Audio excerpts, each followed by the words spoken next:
شفتوا المشهد الطيب قوي اللي فيه ماجد الكدواني بيقول انا لا عمري ولا خنت مراتي ولا هنتها ولا عملت لها حاجه وحشه، هي بس تلاقيها زعلانه شويه واكيد هترجع لي. وقبل ما تتخيلوا ان انا بدافع عنها، انا مش بدافع عنها. انا في الفيديو ده حابه اشرح الحاجه اللي بسميها ذا جود بوي سيندروم، واللي فيها بنلاقي ست قررت ان هي تتطلق من راجل هو راجل كويس وعمره ما غلط فيها، وعشان كده حتى عملوا المشهد الجميل ان هي حضنته وهو خلاص طلقها.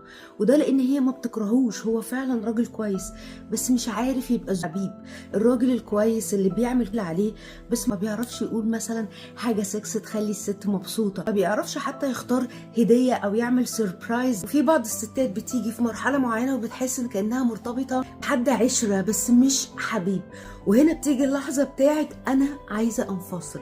ليه؟ لان انا مش حاسه اصلا ان انا مرتبطه. وعلشان كده مهم ان الرجاله تفهم ان بجيب حاجه البيت دي حاجه مش كفايه، دي حاجه ممكن اخويا او بابايا يعملها لي، بس كزوج او حبيب او في حاجات بينك وبين الست مفيش اي حد يقدر يعوضها غيرك. حاجات اللي بتخلي دورك في حياتها مختلف عن دور باباها او حد قريبها. قولوا لي انتوا ايه رايكم في موقف